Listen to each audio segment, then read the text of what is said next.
What is good, everybody? Welcome to the Gold Standard Podcast. I'm Rob Stats Guerrera alongside Levin Black. Levin, we haven't had a show on a Thursday coming off of a loss in a long time, and I do not like it.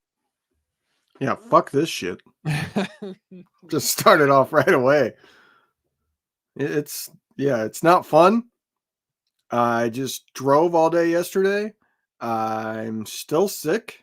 My voice is not 100% back. I still got a little mucus going on.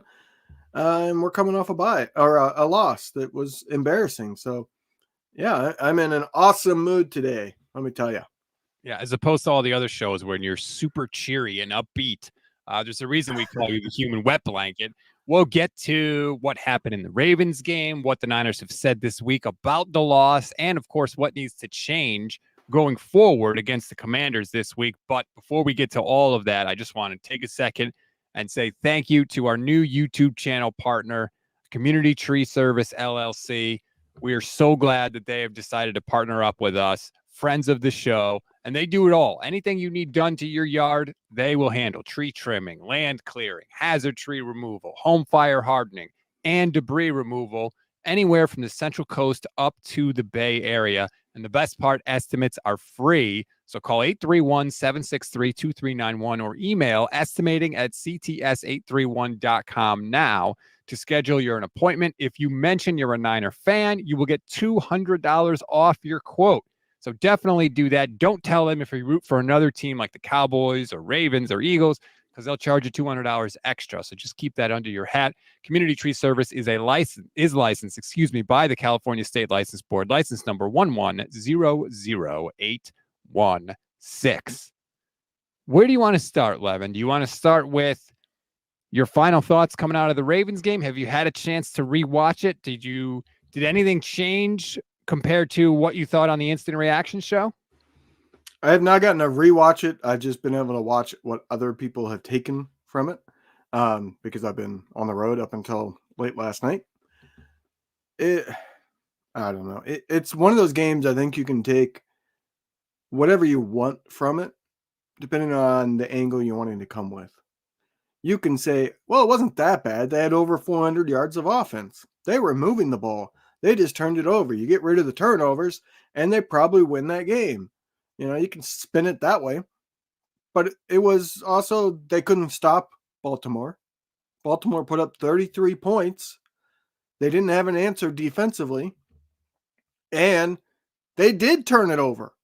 There might be something to do with that game. It certainly seems like kind of like what we were talking about before the game, that maybe Baltimore, with all the disguising, is the kryptonite to Purdy, because he's so good at pre-snap recognition that if you change things post-snap, you might catch him anticipating something that's not there and he throws an interception. I think that happened on the first one. The first interception was he was late, and I think he was late because he was having to diagnose post-snap what was going on, and then he just didn't see the safety on the other side of the field being able to come over and get that ball. So there's a lot. You can go negative and you can go positive depending on how you want to spin it. I'm trying to go more to the positive. I think you're right, by the way. I think that they took advantage of Purdy's inexperience, and he was a little confused afterwards. That what's going to happen. He literally turned 24 years old this week, which, by the way, I don't know if you saw it. He went with the extra large cookie, like the pizza-sized chocolate chip cookie for the celebratory dessert. Is that how you roll, or do you go like straight up cake? I don't really have a plan. I eat what I want when it's the holidays. Well, no, I'm saying for your birthday, though. My birthday? Have you forgotten how I am with birthdays? It's probably the biggest wet blanket take I got. I don't like birthdays. I don't like my birthday. Of course. I don't care about it. If I have a choice on my birthday, it's not so much about dessert. Like normally my wife will get a cake, but it's more about like, what am I eating for real meals? Like I want real greasy food. I want a steak. I want pizza maybe for lunch. Like, yeah, that's more what I'm about. It's not about whether I get cake or ice cream or any of the desserts. It's about the meal. Yeah, you hate fun. We know. It's fine. That's why I'm here. The positive side. I don't think that like I wasn't really that concerned with the defense in the game. I pointed out on Twitter earlier this week, the Ravens had 3 touchdown drives in the game. One started at their own 47-yard line when Mitch Wishnowsky inexplicably hit a guy out of bounds. One started on the 49ers 44-yard line, and one started on the Niners 9-yard line. The turnovers were so crippling because not only did they end 49er drives and take points off the board for the 49ers, they also set the Ravens up on short fields, and they, to their credit, capitalized. But I didn't think the defense was like so flummoxed by what the Ravens did. See, you can say that, but the defense, I feel like, has regressed in recent weeks. They gave up, 29 to Arizona and now 33. You can say, yeah, they had great field position. That is true. That's why the Niners outgained the Ravens, but it's not like the defense was stopping them. The Ravens moved the ball at will. When they needed to put the game away in that second half, guess what? It was quick touchdown, quick touchdown. The 49ers didn't have an answer for that offense. They certainly let up the points, but I didn't think it was like, oh, they just dominated offensively. I think the game would have been totally different if they didn't turn the ball over. The problem was they did, like you said, and they all count, and they, we can't just ignore them, but I think it was more of the Ravens made some good plays that ended in the best possible outcome for the Ravens. They didn't have any dropped interceptions. The balls that were tipped in the air for the most part were caught by the Ravens, and they capitalized on that. I don't know. Maybe I'm not panicking enough or not reacting enough to the loss because everybody else seems to be reacting a lot. But I'll freak out if they lose to Washington this week. But I don't think it was as bad as it looked. That's my only point. I feel like, so I listened to the show yesterday, and I feel like you're over here. Grant is way over here. He's going crazy negative. I think you're spinning this more positive than you normally do. And I'm here today to try to find the middle ground. There are points to both. Was it a horrendously bad, take nothing from it, burn the tape game? No. Was it a good game? Absolutely not. There was plenty of things that were problems that could continue. But there were also some positives there. They did move the ball. You take away the turnovers, and some of them, yes, they count, but some of them were fluky. Like you said, every single ball that got hit up into the air got intercepted. Every single 50-50 ball where a defender got a touch on it got intercepted. There was no like, oh, they batted it down. Every single time they got a hand on a ball, it got intercepted. That's pretty fluky. So you can spin it that way, that if they don't turn the ball over, hey, this might be a game, because despite everything, and I feel like people have kind of forgotten about this, if Sam Darnold doesn't take an inexplicable sack at the goal line, it was a 7-point game. Like, I feel like if Purdy didn't get the stinger, that probably was going to be a 7-point game at the end where the Niners are going for an onside kick or something crazy. I know they have the timeouts. Maybe they just go for it and hope the defense can stop them. I think that's foolhardy when you're facing Lamar Jackson, because all it takes is one scramble and it's toast, right?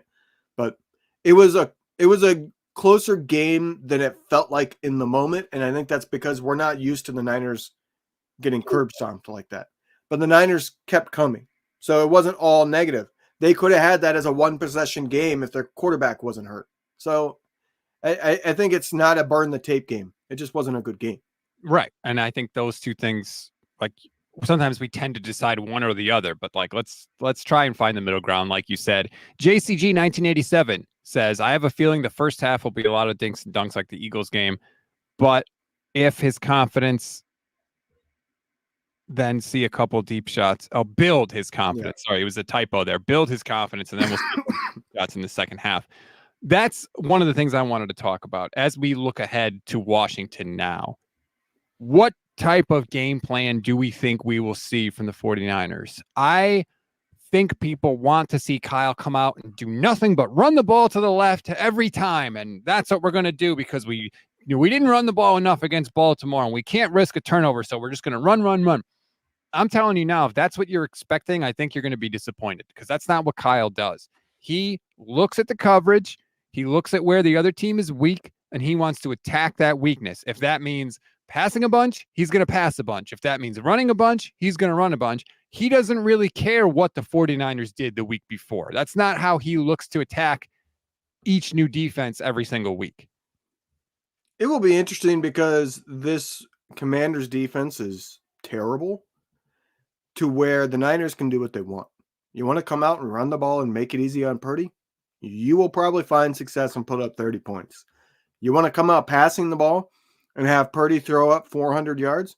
You will probably put up 30 points because this defense is terrible. It is easily the worst defense in the league.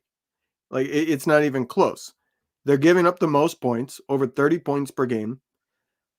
Defensively, when you break it down further, while they're 23rd in rushing yards allowed compared to 31st in passing yards, they're giving up 4.5 yards per carry.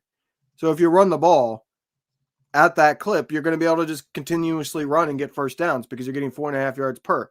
At the same time, they gave up 33 passing touchdowns so far to just 7 interceptions. 33 to 7. It's insane. It's actually, I believe it's I have it written down somewhere, but it's the fourth best or worst touchdown to interception ratio in league history. Damn. 33 to 7. So what you're saying is it's a perfect opportunity for Brock to get right. Yeah. So so they're at 33 to 7, negative 26. I got it here. It's the 2019 Cardinals. It's all recent teams, which is kind of a little surprising. You would think one of those teams back in the day had some crazy stat, but 2019 Cardinals, 2020 Lions. Can you guess the third one? Is it one of the, it's got to be one of the 49ers teams where they had, I think, 2 interceptions. Was that 2017? 2018 49ers, because they only had 2 interceptions. And I think it was either 33 or 35 touchdowns that they gave up through the air that year. So they're worse. Now, the Commanders could end up passing that, but that's historically bad. And it's not the only thing they're historically bad at. They're on pace, this Commanders team, to give up 513 points this season. That would be the 4th most in NFL history. So, yeah. Oh, yeah. This is a game. This is a get right game. Go out there and score points however you want. If you want Christian McCaffrey to get the MVP, go out there and give him a 200-yard, 4-touchdown game. You can do what you want. Don't turn the ball over and you're going to win. When the Niners don't turn the ball over this year, they're 7-0. When they turn the ball over, they're 4-4. Protect the damn football and you're going to be able to move the ball and you're going to be able to score, particularly against this defense. I am interested to see what Brock looks like, though, because yes, he's had multiple turnover games this season, but he hasn't had a game that was this bad yet in his entire career. So how does he bounce back from this?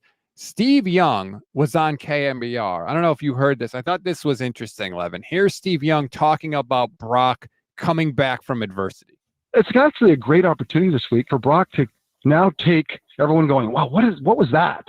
You know, and then go on the road and change that narrative. Like it's, now I know that he can come back from a bad game. And I know that's all. We haven't seen that yet. So it's all the scars that are coming and then fighting through them and thriving despite it is what needs to happen. So everybody wants to decide it right now. And the fact is, you don't know, I don't know, and Brock doesn't know. We got to go through it together.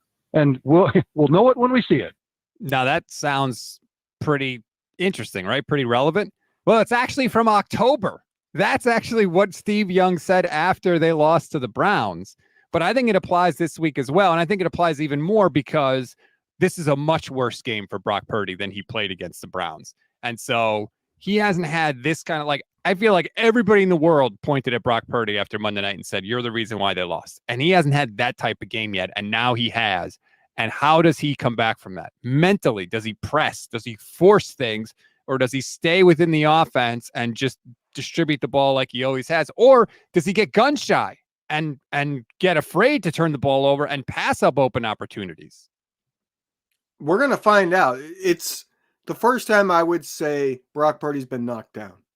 He's been staggered a few times in his career, but this is the knockdown we've been waiting on, honestly. Like, nobody wanted to see it, don't get me wrong.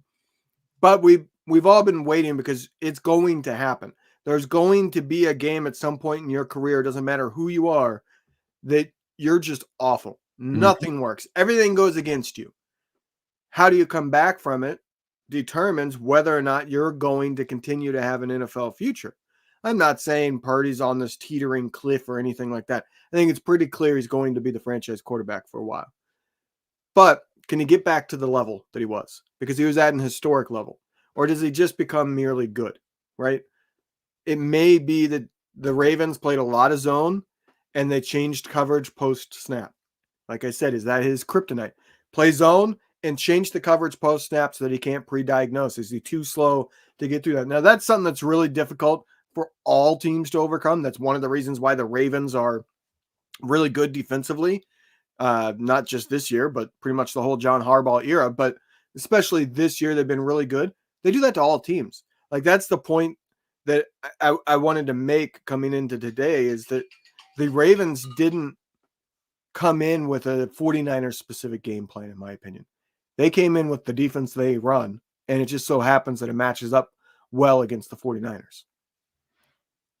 I think that it's easy to say, oh, did the Ravens show everyone the blueprint to how to beat the 49ers? It's like, you can try to do what the Ravens did. The Ravens are basically built to match up with the 49ers. They are strong in the areas that the 49ers like to attack. And so that's why part of the reason why you saw the game that we saw, but that doesn't mean that everybody's going to be able to replicate that. So let's just slow down. It's so funny.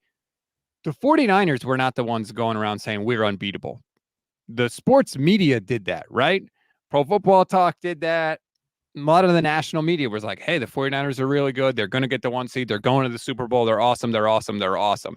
And then they lose. And now the same people are like, see, they're not awesome. Like, they're coming at the 49ers like they were the ones tooting their own horn, so to speak. So that's been kind of funny to see this week. But I think Brock is going to respond. I think he's going to play well. I think Kyle's going to put him in a position to succeed. I think the Niners as a team are going to be ticked off that they got embarrassed on their home field on Christmas Day. Plus, they know what's at stake. The number 1 seed is at stake. You cannot lose this game. In fact, if you win it, there is a scenario where you can clinch the number 1 seed. It's unlikely, but it is possible. So the Niners have a lot of business to take care of. If they were to clinch the number 1 seed, they need to win, obviously. They need Detroit to lose to Dallas, and they need Philly to lose to Arizona. But technically, it is possible. I mean, Arizona beat Dallas, but right. I don't see that happening. I could see the Lions certainly losing there. If not, you said they played Dallas, right? I hadn't realized those two played Dallas. Yes. I didn't realize those two teams were playing this week. If the Dallas Cowboys lose that, like, don't ever say anything again. That's in Dallas too, by the way.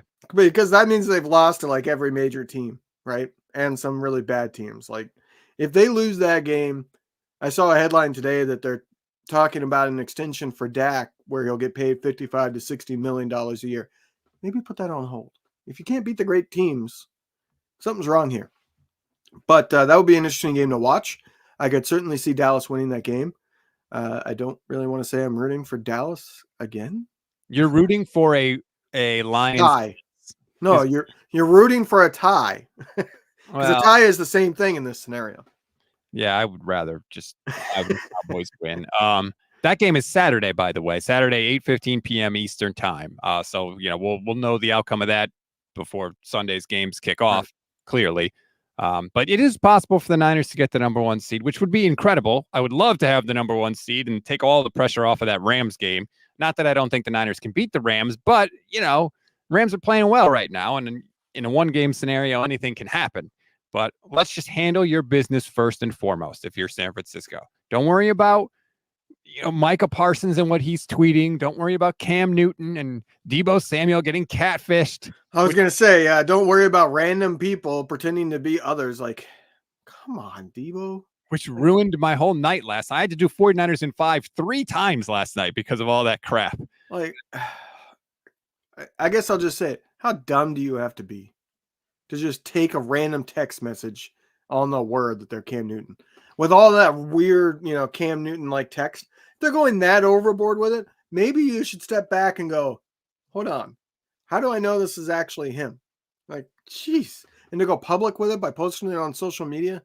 Come on, man. It was a weird day, but I'm kind of glad that it happened because now it's all over with, right? It's like he's not going to be going back and forth. that it was all over with by Thursday. So there's no distraction or anything. Just, again, focus on what you need to focus on, what is in front of you. And I think we're going to get angry Debo this week. I think we're going to get angry 49ers this week. And look, they win against Washington, and all the good compliments and all the good praise and all that stuff will be coming back to them as it should. I wouldn't be surprised if we get angry 49ers this week. I would hope they show up. Right. Because you got to respond to that type of game. But Medella Time 1999 has a good point here. If the 49ers clinch the 1 seed and the Rams need to win to get in, do the 49ers try to end their season? That is an interesting point, because I think the 49ers, it's not just that it's the Rams. Like, personally, I think if it's a rivalry, it doesn't come into it in that aspect.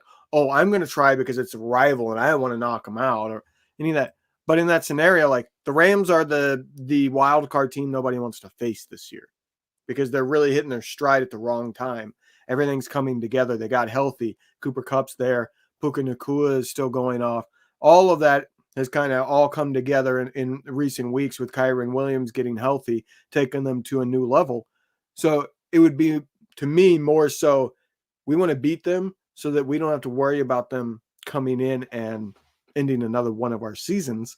So we're going to take this opportunity. Plus, if they've locked the bye week, to me, you don't take the final week of the season off.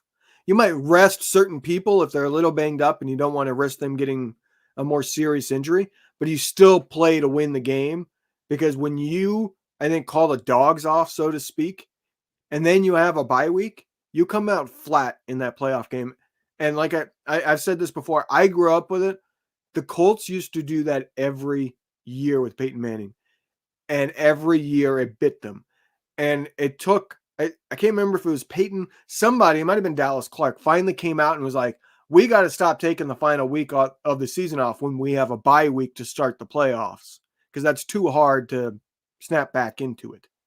And for what it's worth, the Rams can also clinch a playoff spot this week. If they win and Seattle loses to Pittsburgh, the Rams clinch a playoff spot. So that week 18 game, the feeling of that game changes a little bit. So, there's a lot of different permutations and things that can happen this week based on what the Niners do, what the Rams do, what Seattle does, the Lions, and of course, the Eagles. So, we'll have to we're going to have time to figure all this stuff out.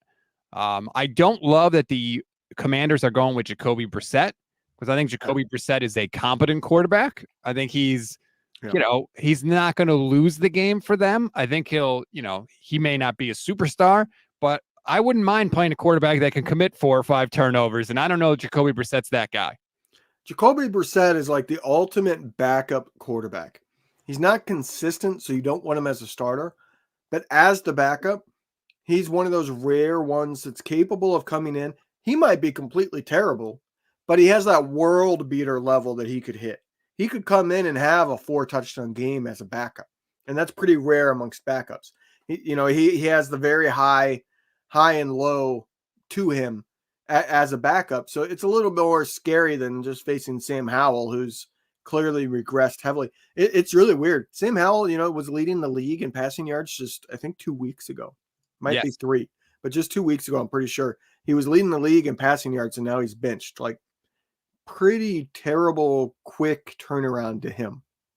Well, that's the other thing, too, is like Washington they're just a dead team walking.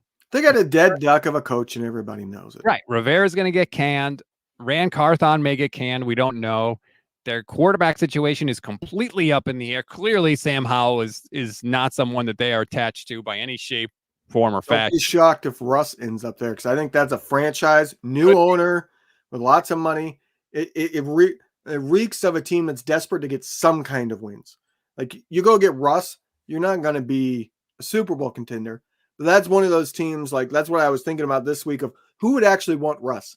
It's the franchises that are desperate for a playoff year, even if it's a wild card, and they don't have any young quarterback in-house that they believe in.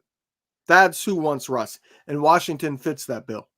Maybe, but let's worry about that. I know. When the time comes, although I did enjoy Russ getting benched during the show with Grant yesterday. I took great glee in that.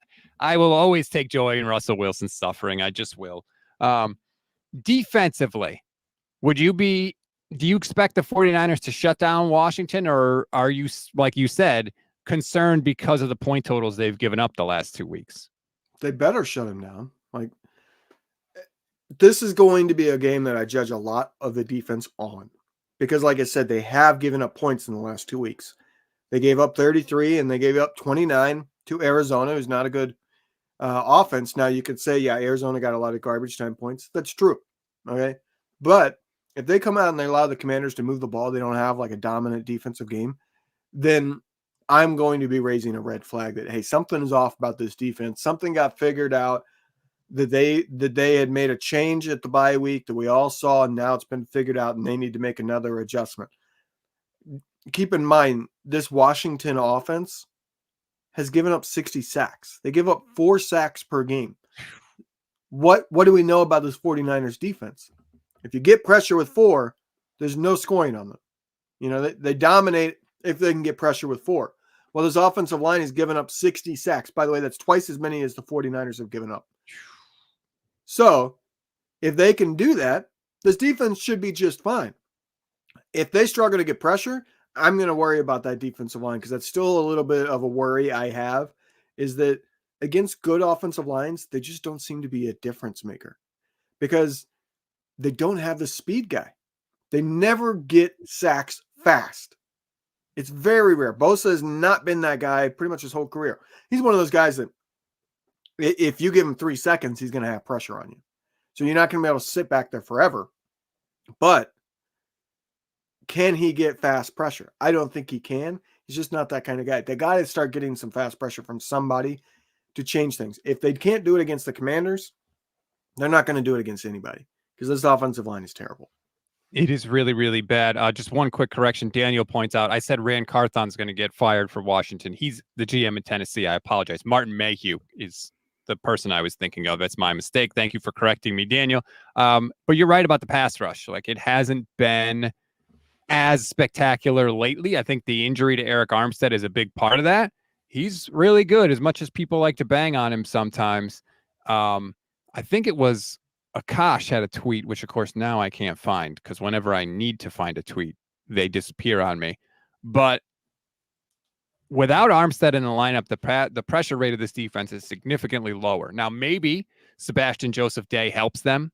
Certainly, I think he's a good player. I think that was a solid addition, especially at this point in the year. I don't think he's as good as Armstead, but hopefully that helps. Brissett can move a little bit, though. He's a big guy, too. He's 6'4", 235.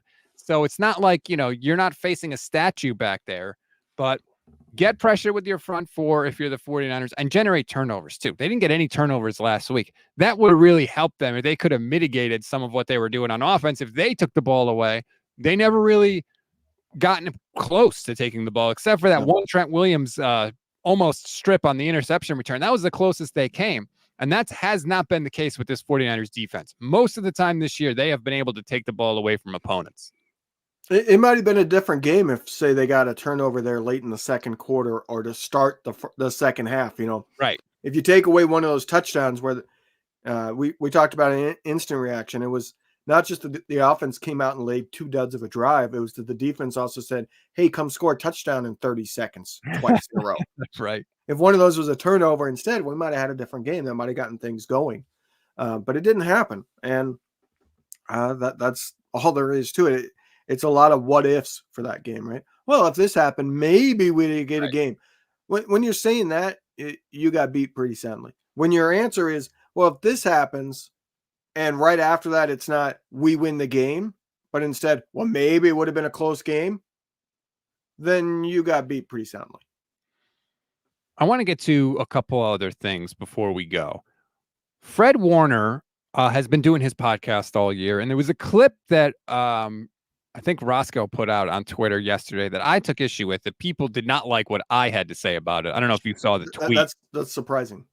People don't like what you have to say. I know. But I want to play the clip for everybody in case you haven't heard it, and then I'll give you my take and we can go back and forth. So this was Fred Warner on his podcast talking about the number 1 seed.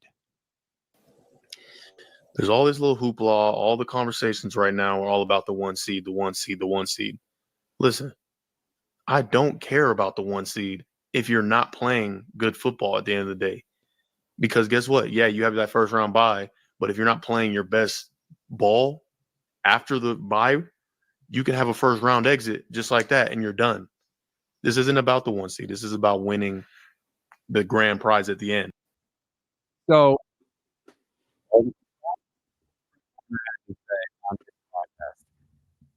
my take on that was it seems like a little bit of a switch by the 49ers because they did talk about the 1 seed this year. Kyle Juszczyk specifically talked about it with Richard Sherman. They talked about how important it was to get that first round bye. And then what happened? They had a 3-game losing streak. And Fred Warner said to the team in the locker room after the game, we learned our lesson, right? Take it 1 game at a time. Now all of a sudden they lose again. And now Fred Warner's telling me that the 1 seed is not important, even though they talked about how important it was all year long. That seems really weird to me, especially because they still control everything for the 1 seed. It's not like, well, now they need help, so he's backing off how important it is because they might not get it. Like, no, the Niners are still the ones that are in the driver's seat when it comes to getting that. So I thought that was a strange comment. It's strange due to context. What he has to say, if you just look at what he has to say, he's not wrong. If you're playing like crap at the end of the year, it doesn't matter that you got the bye week, right? Because you're going to have a first-round exit anyways. You want to be peaking at the end of the season is what he's saying. But when you take the context of it into account, what he's saying is a bunch of crap. He's trying to deflect. Anytime this team, it was the same way. They started out 5-0, and then they lost. And it was like, hey, we don't want to be talking about the 1 seed. Oh, yeah? Well, you guys were the ones talking about how you want to be kings of the NFC. So, like, you started the conversation. Now that you lost and people are coming after you about how it affects the 1 seed, you're wanting to deflect and say, we don't want to talk about the 1 seed. We don't care. We're going 1 game at a time. Then they get on this win streak. And after they clinched the division, like you said, some of them actually came out and said, we want the 1 seed. And now that they lost and they're getting that thrown back at them that, hey, this affected your 1 seed. Do you think he can still get it done? Now, now you're tied in record and all these things. Now they don't want to answer those questions. Now they don't want to talk about it. The 1 seed's not important. To me, it's just deflection. And that's why I say it's BS. Like, no, they care about the 1 seed. You can say that all you want. You've made it abundantly clear twice this season already. Right. You care about the 1 seed. It's okay. I get why him as a leader has to kind of say, we don't care about it. But the way in which he does it, I just find he's going a little too far with it. And I think he's being a little credulous with him saying, no, we don't care. It's about playing our best ball at the end of the year. No, just say, yeah, we want the 1 seed, but we got to beat Washington to get it. You know what I mean? Like, I just feel like he goes too far with it. I was just really surprised. Like, all of a sudden the 1 seed doesn't matter. It's like, yes, it does. Like, you need to play better, period. You don't have to connect those two things. And the fact that he did connect him tells me that they were talking about that 1 seed inside the locker room, that it was something that was in the air. And I think he was trying to tell the team, like, just worry about playing our best ball. But look, they all know the deal. Like, they're not stupid. Kyle Shanahan said earlier this year, our defense looks bad and tired because we're just beat up and we need a break. And they had a break at the bye week, and they came out of the bye week and they kicked the hell out of everybody. They need the bye week. It is important for them. If they don't get the bye week, I don't know if they go to the Super Bowl.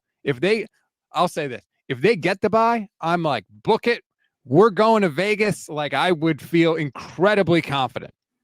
If they don't get the bye week, they could still go to the Super Bowl for sure, but I would be way, way less confident. And I think they know it. And I think Fred is trying to just get them to focus on what he wants, but I didn't like the way he tried to go about it because it seemed disingenuous to me. This team has to win the Super Bowl if they want to be remembered. We've talked about it. It doesn't matter if they get the bye week or not. Win the Super Bowl. The bye week, like we have talked about it, I think is uniquely beneficial to this 49ers team, and specifically the defense, because they play very physical, very fast. Greenlaw and Warner sprint around everywhere. Mm-hmm. Plus now they have a lot of injuries coming out of that last week. But if they don't win the Super Bowl, they will be forgotten. I actually went and looked because I was curious. Let's assume they get the 13 wins. They win out, right? Which they definitely should. But they win. Here's teams that won 13 games in back-to-back seasons, but never won a Super Bowl. Let's see how many we still talk about. Do we talk about the 2018, 2019 New Orleans Saints? No, we do not. Do we talk about the 2010, 2011 Patriots? No, we talk about the teams that came after and before those teams. Those teams have been forgotten because they didn't get the game won. Do we talk about the 99, 2000 Tennessee Titans? No. The only thing they're talked about is the fact that they lost the Super Bowl and probably the best game-ending play of all time with him stretching for that touchdown. You also have, and this one, I wanted to include this because it makes me laugh, the only 3-time in 2019, 2020, and 2021 Packers. They won 13 straight, 3 years in a row, never even made a Super Bowl. Nobody talks about those teams and how great they were.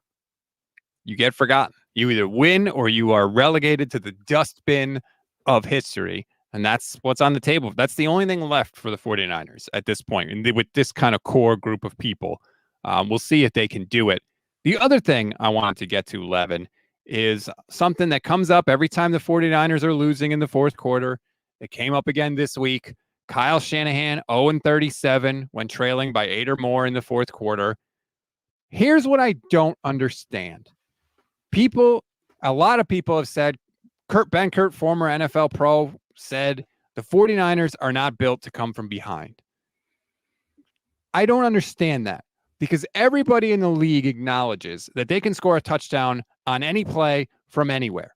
So if you have that kind of offense, how can you then not be built to come from behind? Those two things do not compute for me. Allow me to try to compute them. Yes. I was screaming at Grant to go here yesterday when the two of you were getting into it over this. The reason why the 49ers can score at any time from anywhere on the field is because you can't predict what they're going to do. They can line up in a bunch of different ways. They can motion people around. You can't predict what they're going to do. So they can hit you long. They can go for a run to the outside. You don't know. When they get down, you do know. They're going to be passing. It allows you to tee off, and that uniquely goes against the weakness of the 49ers because their weakness is pass blocking. So when they are down big, they become predictable, and that takes away by far their biggest strength, which is being unpredictable due to the scheme of Kyle Shanahan, and it allows the other team to exploit their greatest weakness, which is the pass blocking. I agree with the second part of that. Yes, you're 100% true. But I don't think that the Niners can score on any play from anywhere because people don't know if they're going to run or pass. They can score from anywhere because they have a bunch of freaks like Kittle and Debo and CMC who can break 3 tackles and run for touchdowns. That can happen on screens. That can happen on short passes, little slant passes.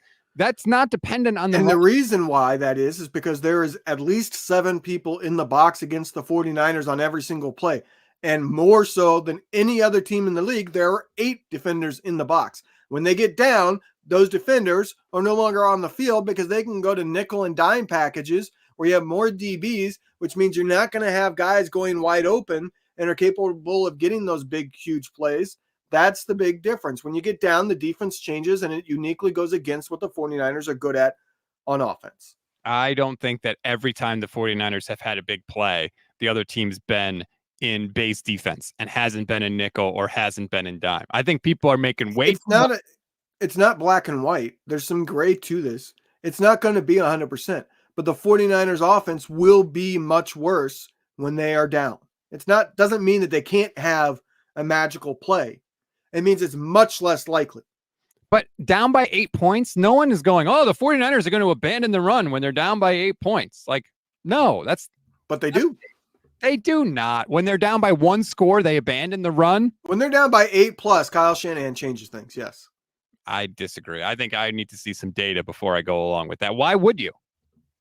Because it's Kyle Shanahan. No, I think that's crazy. I think that people have their narratives about Kyle in their head, just like this game. Oh, we didn't run the ball enough. They did run the ball. They ran the ball. It didn't always work. But Christian McCaffrey had 5 carries just before halftime. 5.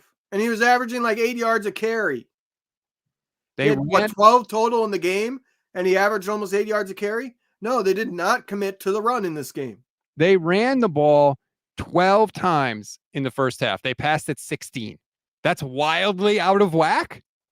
For them, yeah. No, they are 32nd in pass attempts per game. 32nd. And that's because they pass less than they run the ball. And by the way, Christian McCaffrey had 9 carries at halftime. 9 carries. Yes, for he got 84 yards. on the last drive. He got 4 carries. Oh, but okay, that doesn't count. Like, I mean, come on, they did run the ball. They ran it. I think that people they have these narratives about Shanahan built in their head, and then they just look for opportunities to say, "See, there it is again. See, there it is again," even if it doesn't actually apply. They did not commit to the run. They came out passing. They kept passing. They passed more in this game than they normally do, despite the run being as successful as it's been in any game this season. And despite, as we talked about in the pregame show, and that's the biggest gripe I have with you this week, is that you said everybody's talking hindsight that they should have run the ball more. Nobody was saying that before. No, you literally was told that by me on both this show and the radio show that we're doing for 95.7, that the run game is the weakness of the Ravens defense. They were giving up 4.3 yards per carry coming into this game, but they were number 1 in yards per pass allowed. So you don't come out passing, especially from empty sets. You do if it works. If it works, it doesn't matter. The reason you wanted them to run the ball is because you were worried they weren't going to be able to pass the ball, but they were going down the field. The problem was it got intercepted, but that doesn't mean the passing game wasn't working. It was working, and the running game was working. Now, I agree that the numbers at the end of the game look very skewed because they were down 30-12, 10 minutes or 4 minutes into the third quarter. And so by then, they had to go pass because they were trying to catch up. So in the end, ultimately, the running numbers look more skewed. But in the competitive portion of the game, I had no problem with the run-pass mix. I did, and I tweeted about it right away. I don't know why. I think you're just complaining because it was intercepted. And so after the fact, you're saying they should have run because then that wouldn't have happened. Were you complaining when they hit the big passes to Kittle? Of course not. Who would complain about that? Nobody would complain. You don't care if they get those. But when they passed, I tweeted after a first down pass that went incomplete, run the damn ball, Kyle. I was tweeting during the game, run the ball. And if they run for 1 yard, what's your complaint going to be then? Which, by the way, they did. That's what you tried to do with Grant. You could say that about anything. They tried to open the third quarter. They did open the third quarter with a run. It didn't work. They gained a yard. So then you know what they did? One play. How many yards did they average per rush in the game? How many? They averaged, as a team, 6.7 yards per carry. So you're picking one play. Talk about cherry picking. But you're saying they didn't try to run the ball. I'm saying they did try to run the ball, especially when they had an opportunity in this game, in the third quarter, to come back in the game. They came out, they run the ball, it doesn't work, right? They gain a yard. Then they passed on second down, they gained 4. Then it's 3rd and 5. Do you want them to run the ball on 3rd and 5? No, this is the same drive that you cherry picked with Grant. We're not talking about one drive. It's the first. Okay, well, the next drive, they threw an interception on the first play. Yeah, and what did they do in the first half? They threw interceptions, and they weren't running on first down. They could have pounded the ball in this game. The way Baltimore played defense, the 49ers could have run 40 times and won this game. Which first down specifically did you want them to run the ball on? On their second drive, they ran the ball on 1st and 10 right out of the gate. They did run the ball. On the next drive, they on first down, they passed the ball. They gained 20 yards. And why didn't they keep running? Well, they did. They ran the next play. It was a run. The next play after that 20-yarder, they ran to Christian McCaffrey. He gained 3 yards.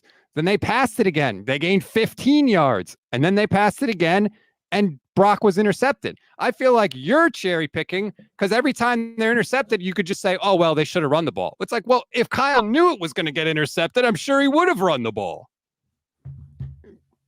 Christian McCaffrey had the 3rd fewest carries in any game, yet averaged an insane amount of yards per carry. He had over 100 yards on only 14 carries.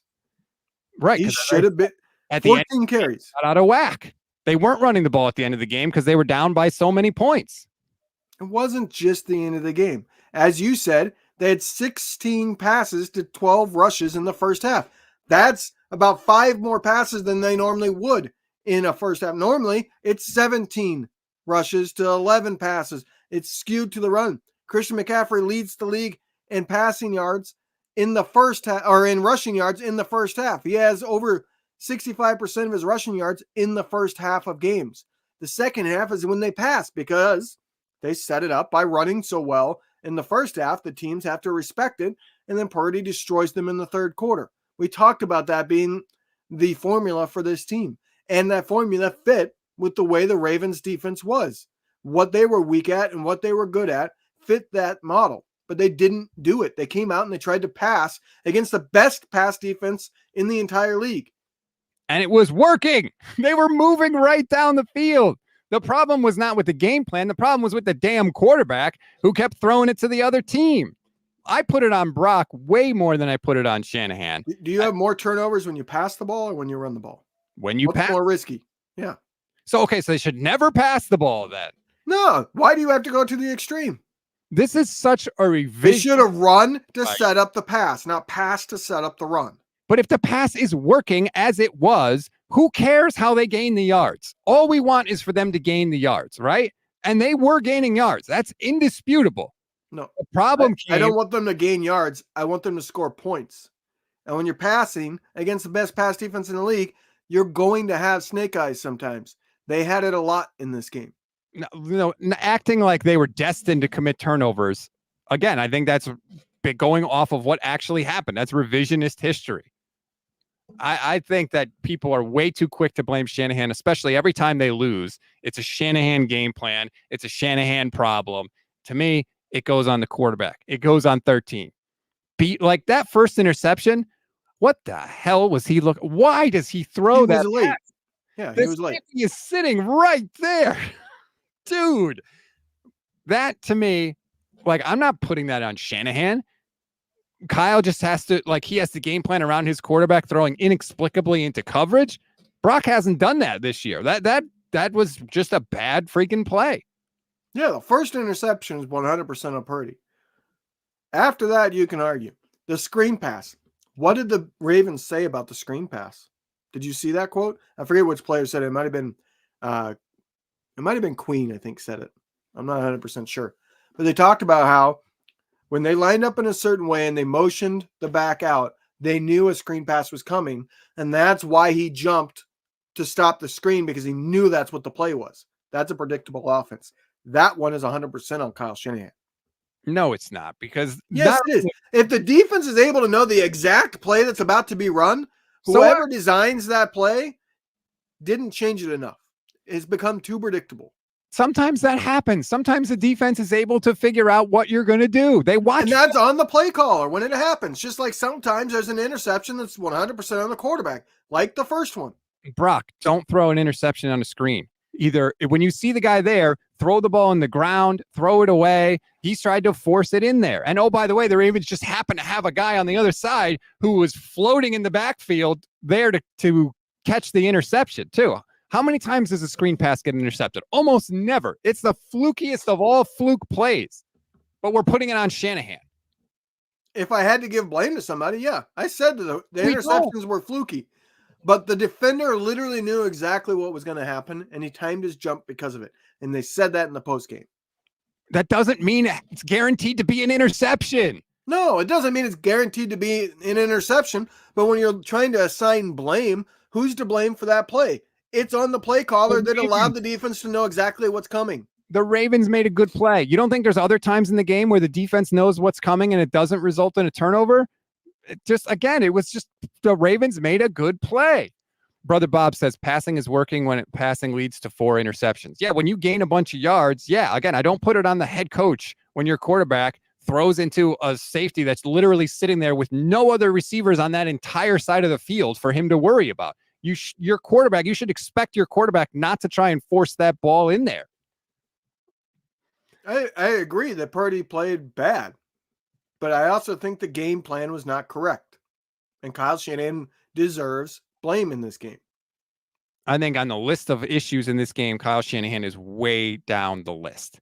And hopefully we don't have this problem. Hopefully the Niners are gaining yards on Washington. As you said earlier, their defense is not good. And now they have no Chase Young and they have no Montez Sweat. So they should be even worse than some of what their numbers have indicated this season. The whole Trent Williams revenge game thing, I don't know. Maybe it's a thing. We don't even know if Trent's going to play this week, first of all. I don't think Chase Young has any ill will towards Washington. I don't think Shanahan does now either because Snyder's gone. So there, And I think it's the same way with Trent. A lot of his issues was with Dan Snyder calling him out publicly for something that was life-threatening. Right, the cancer. Right. Like, I think a lot of the ill will anybody had for Washington went away when Dan Snyder went away because Dan Snyder is a jackass. Yeah. Glass City says, I agree with everything Rob is saying. Glass City, you pull that one. There's not- been like 4 or 5 people agreeing with me, and you pull that one. Yeah, I don't see. I just pulled the Brother Bob comment. He agrees with you. Here's another one. At what point do you say no more interceptions? Let's run. Well, so that's a different.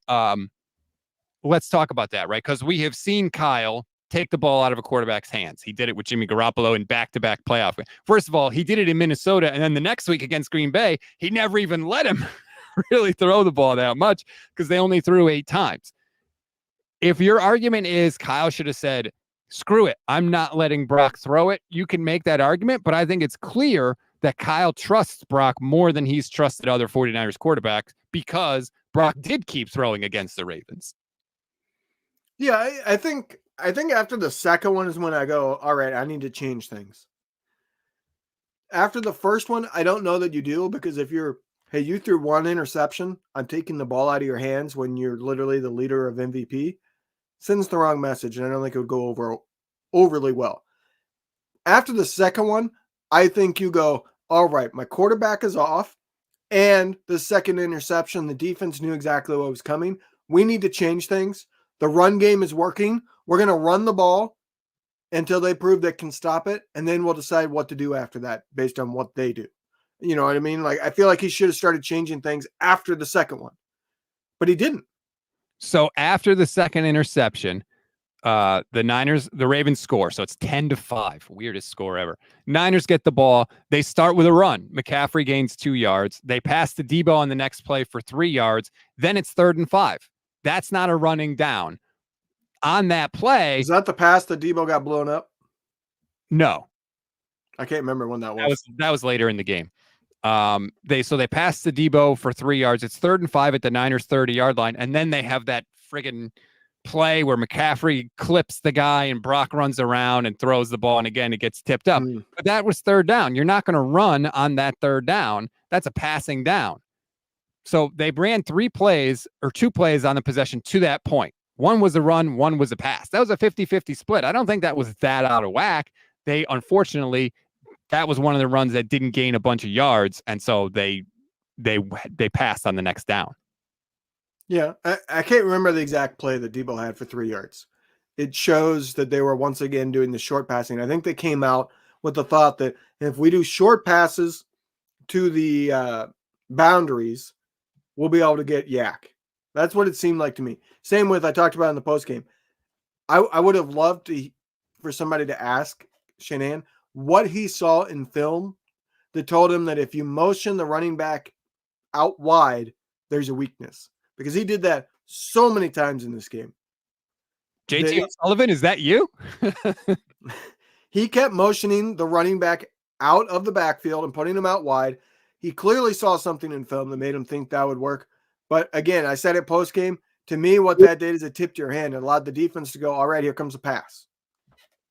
I feel like that's a different criticism, which I might be able to get on board with you for. A Beats and Meats says, what's more likely, the quarterback played poorly because the play calling was bad, or the play calling was poor because the quarterback was playing bad?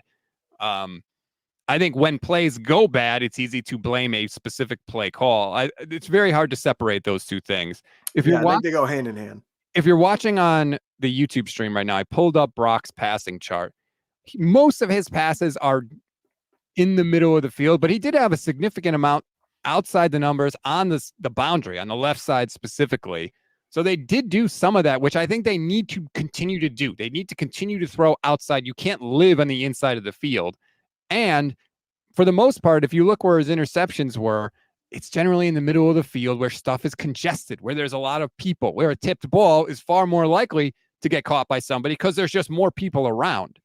It's also easier to have somebody start out in a spot, and say over to the right, and then their zone actually carries them to the left underneath a route that Purdy likes to anticipate and throw a lot.